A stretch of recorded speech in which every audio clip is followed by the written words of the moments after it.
Kamusta ang lahat? Muli, ito si Teacher JM at welcome sa Makabansa 3 Quarter 2 Reviewer with Answer Key ng Revised K-12 Curriculum.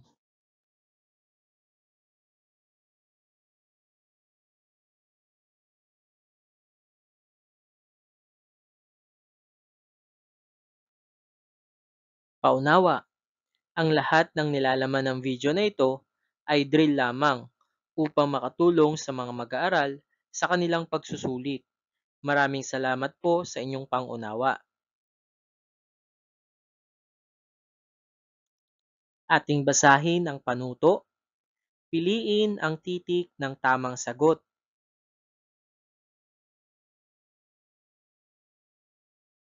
Number 1.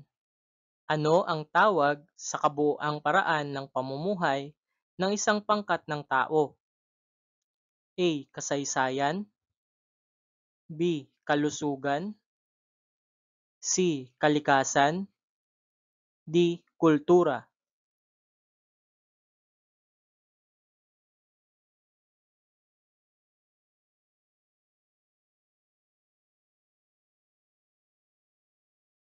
Number 2.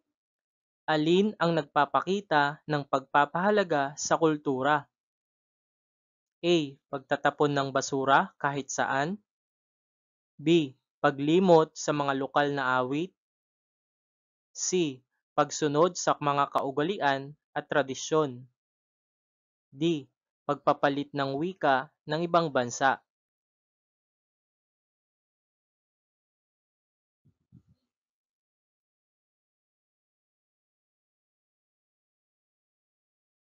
Number 3. Bakit mahalaga ang pag-aaral ng kultura? A. Upang malibang. B. Upang kalimutan ito. C. Upang pagtawanan ito. D. Upang kilalanin ang ating pinagmulan.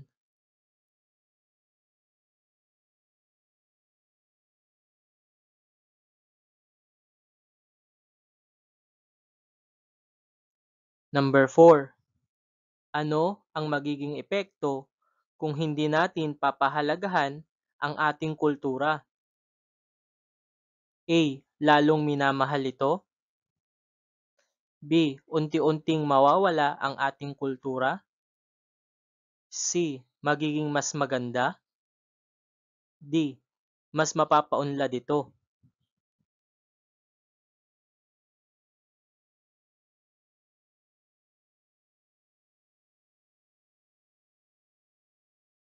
Number 5.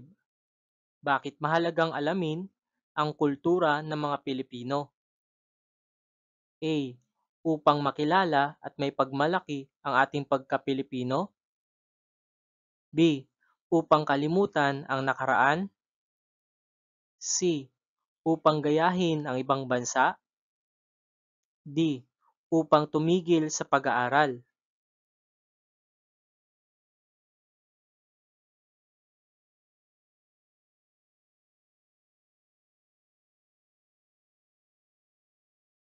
Number 6.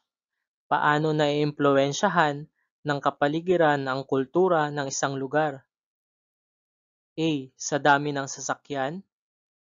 B. Sa uri ng edukasyon. C. Sa dami ng populasyon. D. Sa uri ng klima at likas na yaman.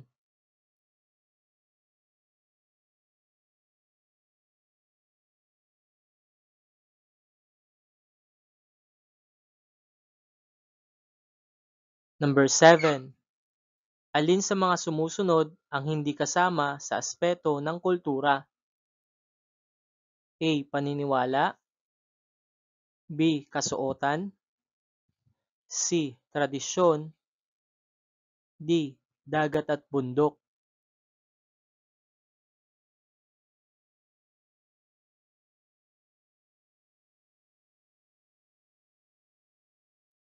Number 8.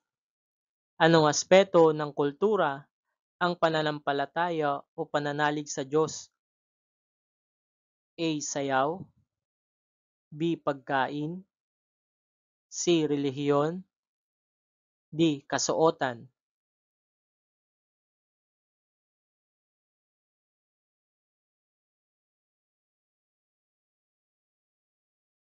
Number 9. Ang pagsusuot ng barot saya ay halimbawa ng anong aspeto ng kultura? A. Relihiyon, B. Edukasyon, C. Kasuotan, D. Pamahiin.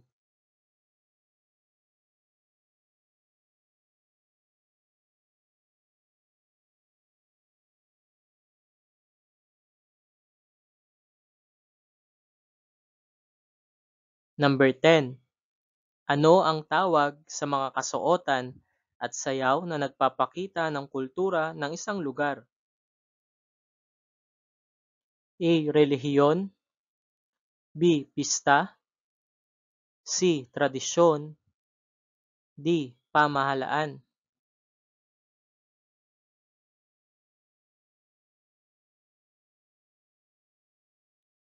Eleven. Ang pagmamano ay isang halimbawa ng anong aspeto ng kultura? A. Wika, B. Kaugalian, C. Paniniwala, D. Pagpapahalaga.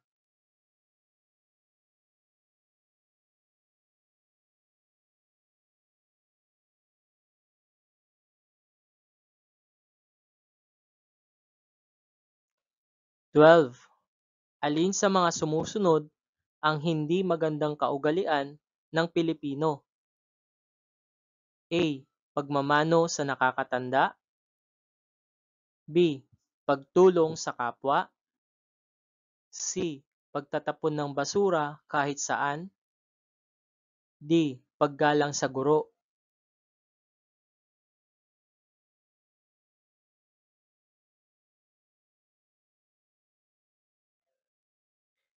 13. Bakit dapat igalang ang watawat ng Pilipinas? A. Dahil ito ay simbolo ng ating bansa, B. Dahil maganda ang kulay nito, C. Dahil ito ay bago, D. Dahil ito ay tela lamang.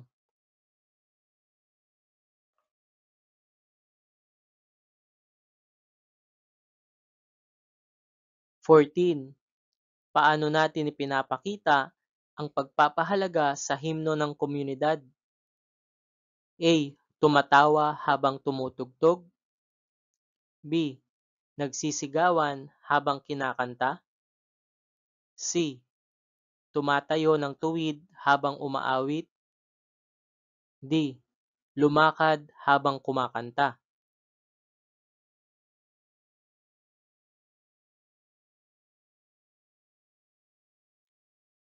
15. Bakit mahalagang kilalanin ang mga bayani ng ating komunidad? A. Para husgahan ang kanilang mga ginawa, B. Para gayahin ang kanilang pananamit, C. Para hangaan at tularan ang kanilang kabayanihan, D. Para palitan sila bilang bayani.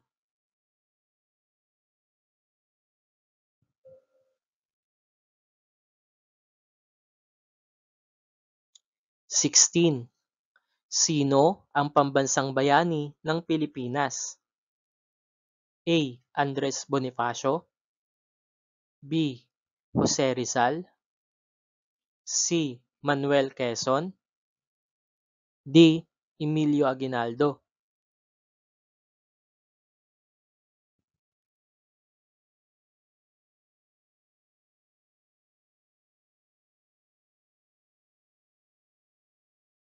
17. Sino ang tinaguriang ama ng Katipunan? A. Jose Rizal, B. Andres Bonifacio, C. Emilio Aguinaldo, D. Apolinario Mabini.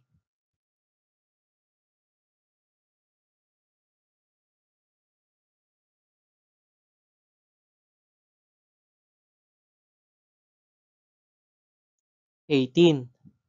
Siya ang tinaguriang dakilang lumpo. A.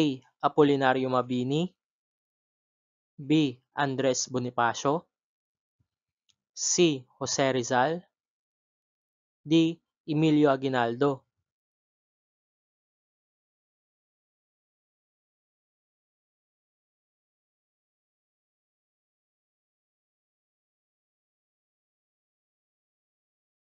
19. Siya ang unang pangulo ng Pilipinas. A. Julian Felipe, B. Emilio Aguinaldo, C. Apolinario Mabini, D. Andres Bonifacio.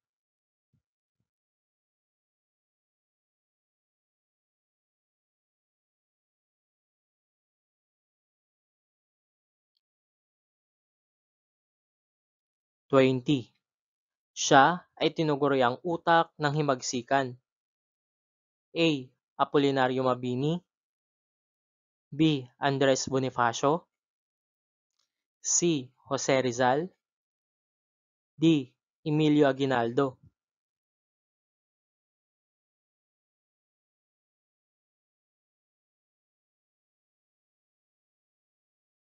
21. Siya ang nagdeklara ng kalayaan. A.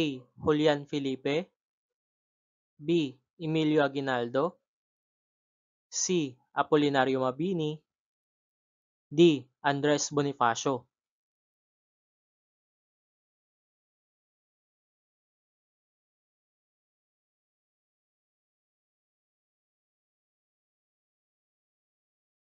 22. Paano mo maipapakita ang pagpapahalaga sa mga bayani? A. Pagsunod sa mga aral na kanilang iniwan, B. Pagtawa sa mga lumang bayani, C. Pagwawalang bahala, D. Pagpapanggap bilang isa sa kanila.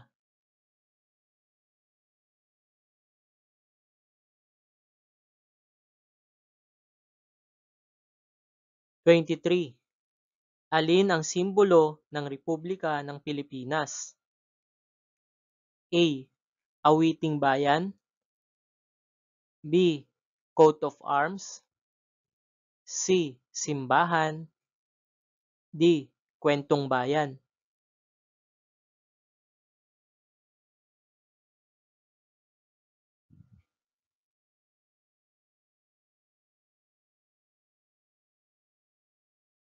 24. Bakit mahalaga ang pagkakaroon ng opisyal na sagisag? A. Pagpapaganda sa dokumento, B. Upang makilala at may pagkakakilanlan ang isang lugar, C. Para sa mga turista, D. Para pandagdag ng disenyo.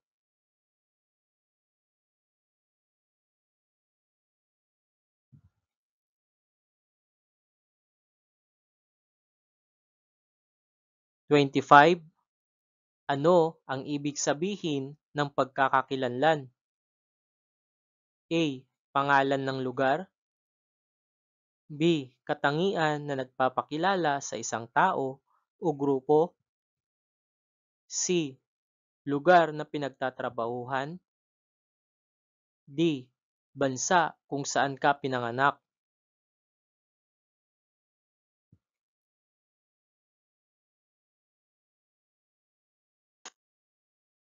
26.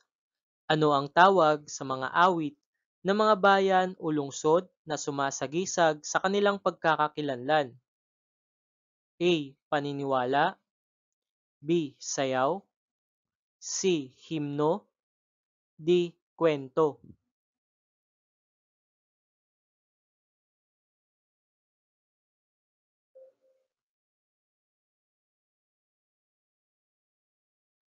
27.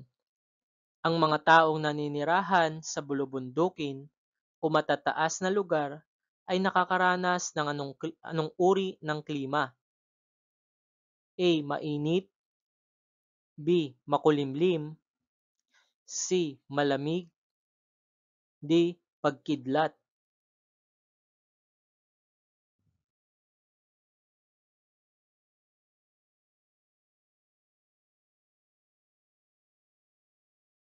28.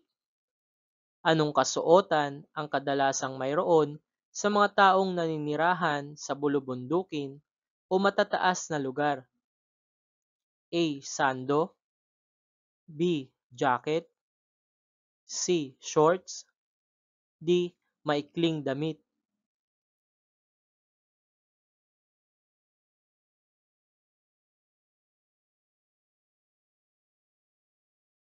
29. Alin sa mga sumusunod ang hindi sagisag ng komunidad? A. Bandila. B. Himno. C. Tindahan. D. Opisyal na sagisag.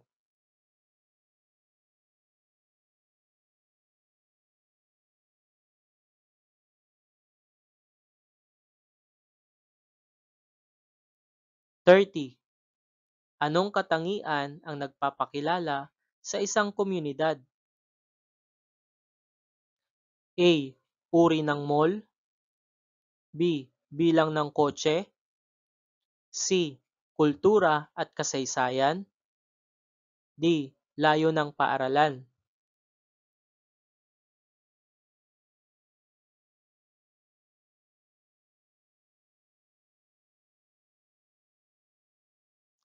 Para sa mga item 31 to 35, basahin ang maikling kwento.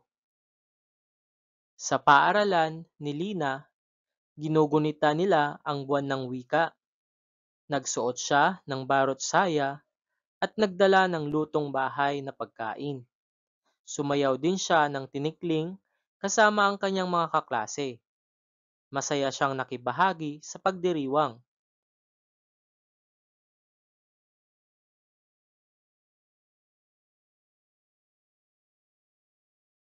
31. Anong okasyon ang pinagdiriwang sa paaralan ni Lina? A. Buwan ng wika. B. Araw ng kalayaan. C. Pasko. D. Araw ng mga guro.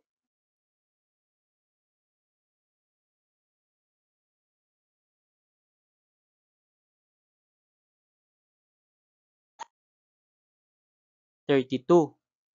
Ano ang kasuotan ni Lina? A. T-shirt at pantalon. B. Barot saya. C. Uniform. D. Barong Tagalog.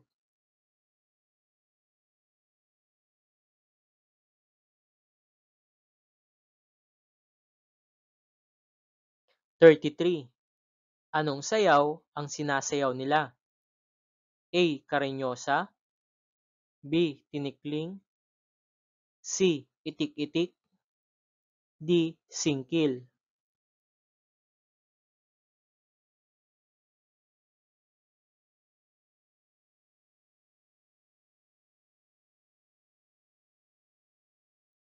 34. Ano ang pinapakita ni Lina sa pagdiriwang? A. Pagmamahal sa sariling kultura. B. Pagpapanggap bilang banyaga.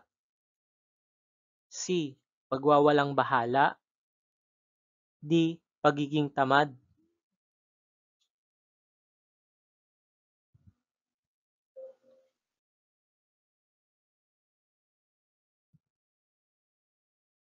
35. Ano ang dapat tularan kay Lina? A. Aktibong pakikilahok sa mga gawaing makabansa. B. Pagtatago sa bahay. C. Hindi pagsali sa pista. D. Pagkahiya sa sariling kultura.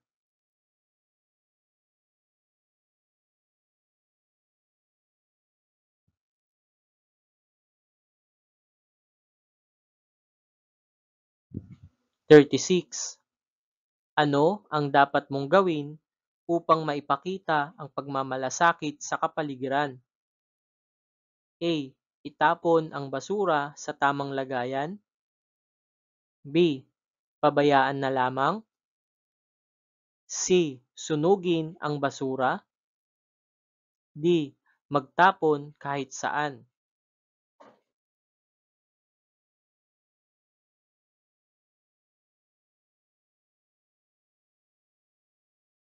37. Ano ang ibig sabihin ng wikang kinagisnan? A. Wika na ginagamit lamang sa paaralan. B. Wika na ginagamit sa ibang bansa. C. Wika ng unang natutunan sa bahay at ginagamit sa araw-araw. D. Wika na natutunan online.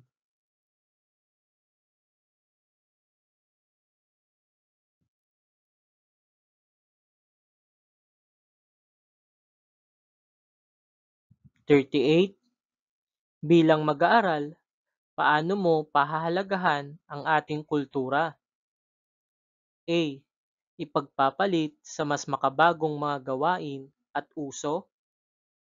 B. Gagawin ko ang mga nakikita ko online. C.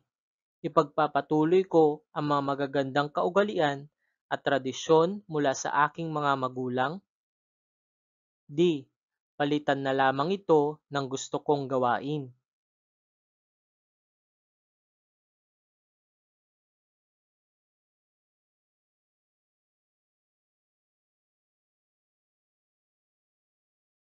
39.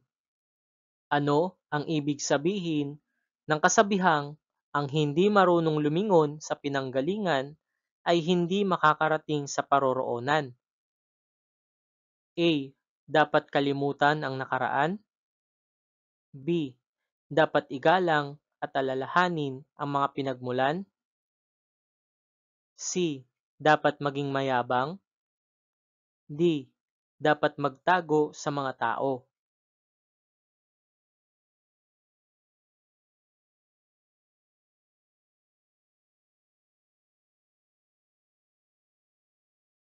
Forty.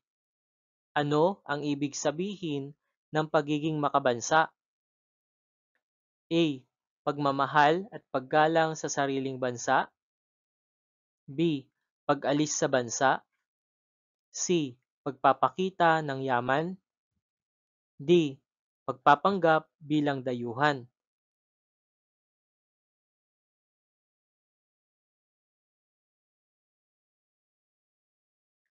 Narito ang susi ng pagwawasto.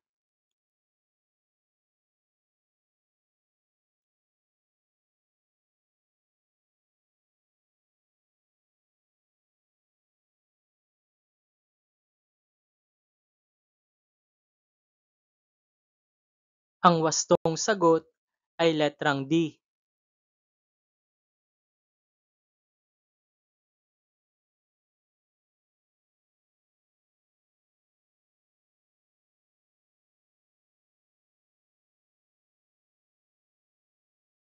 Ang wastong sagot ay letrang C.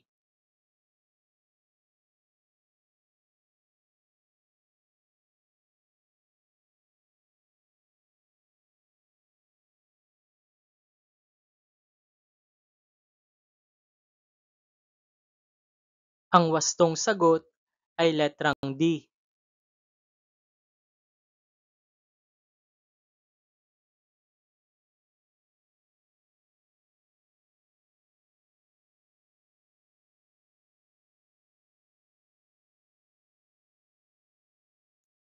Ang wastong sagot ay letrang B.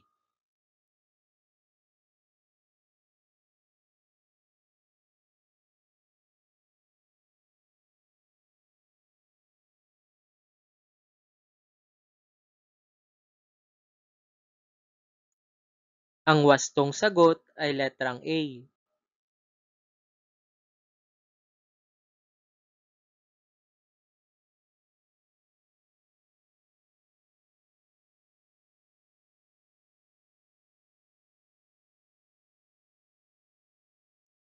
Ang wastong sagot ay letrang D.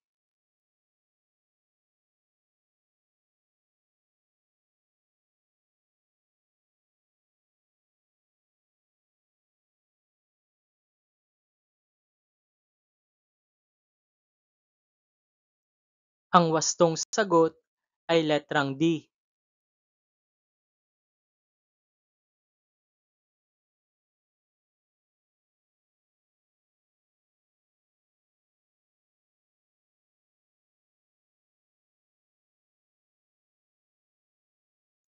Ang wastong sagot ay letrang B.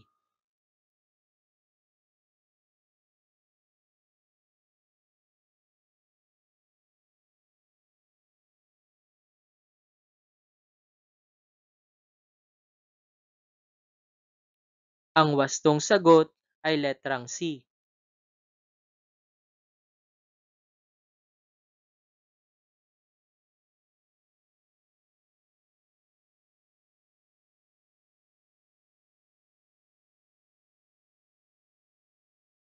Ang wastong sagot ay letrang C.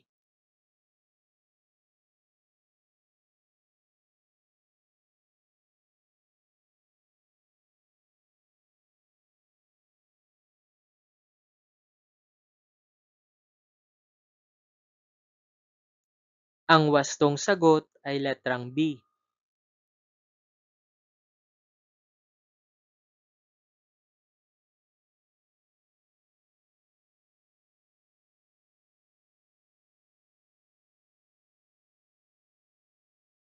Ang wastong sagot ay letrang C.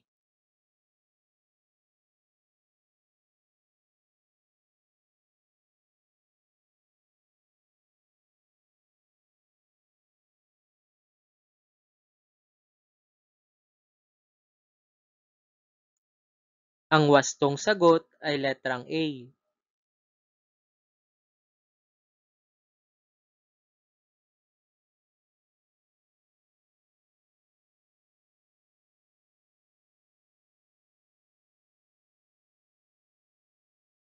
Ang wastong sagot ay letrang C.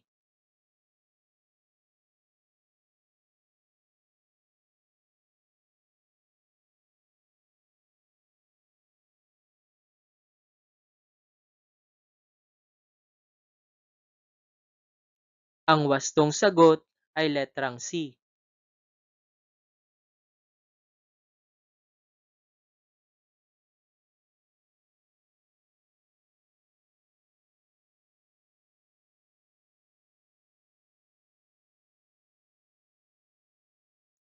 Ang wastong sagot ay letrang B.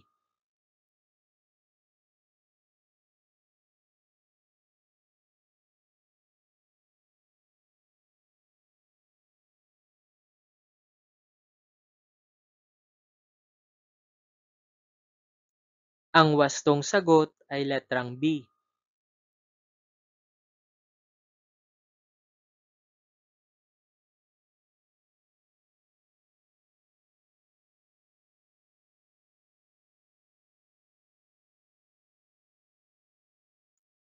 Ang wastong sagot ay letrang A.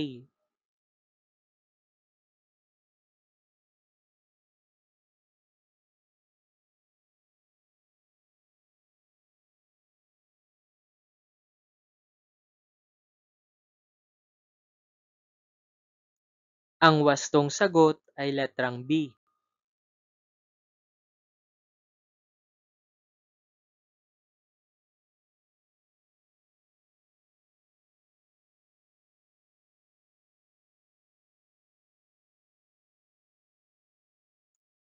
Ang wastong sagot ay letrang A.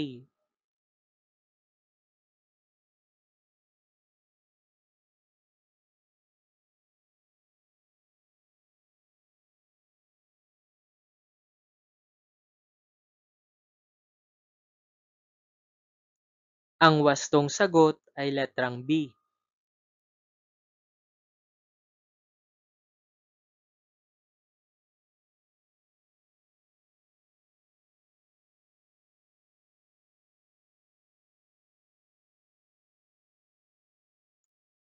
Ang wastong sagot ay letrang A.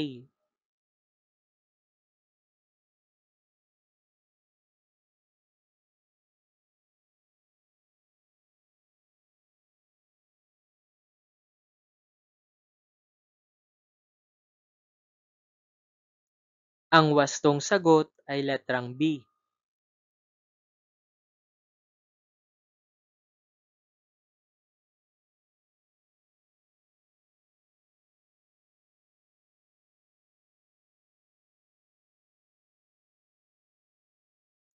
Ang wastong sagot ay letrang B.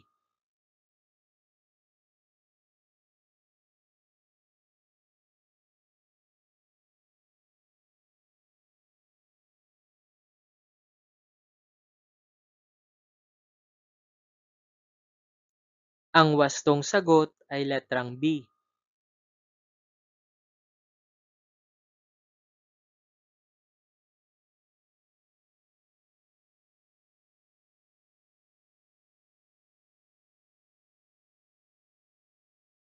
Ang wastong sagot ay letrang C.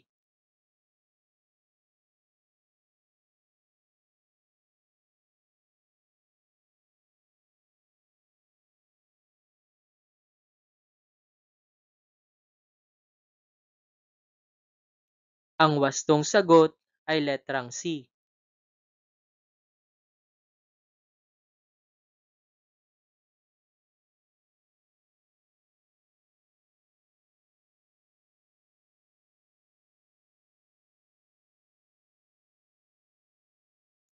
Ang wastong sagot ay letrang B.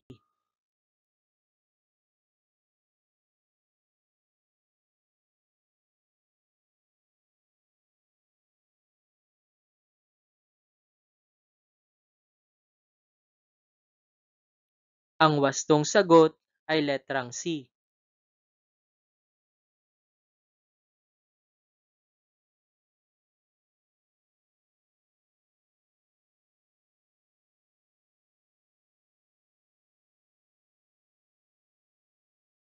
Ang wastong sagot ay letrang C.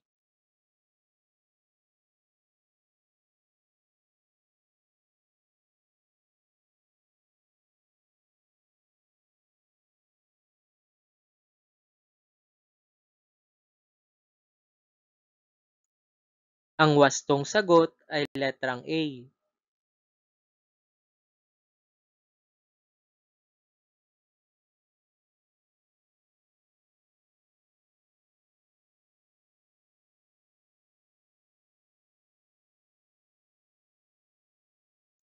Ang wastong sagot ay letrang B.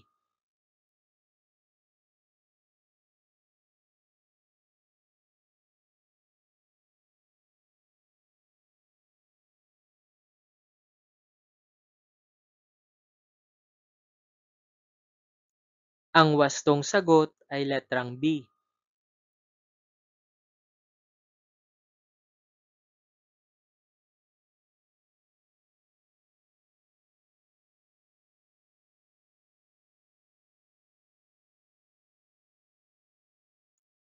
Ang wastong sagot ay letrang A.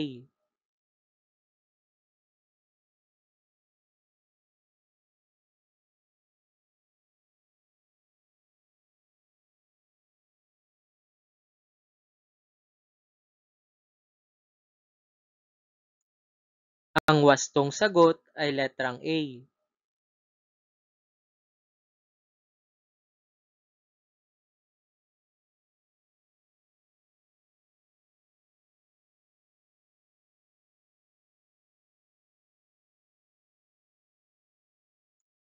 Ang wastong sagot ay letrang A.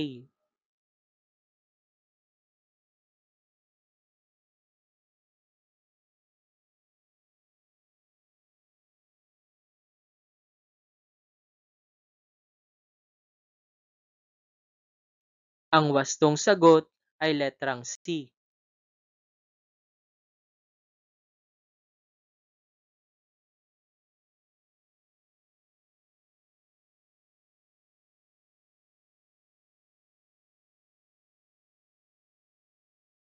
Ang wastong sagot ay letrang C.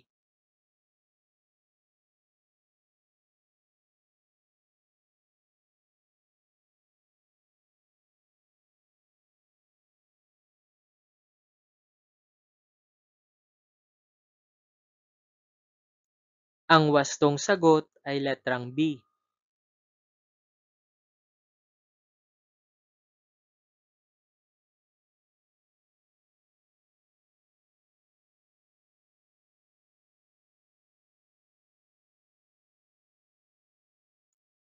Ang wastong sagot ay letrang A.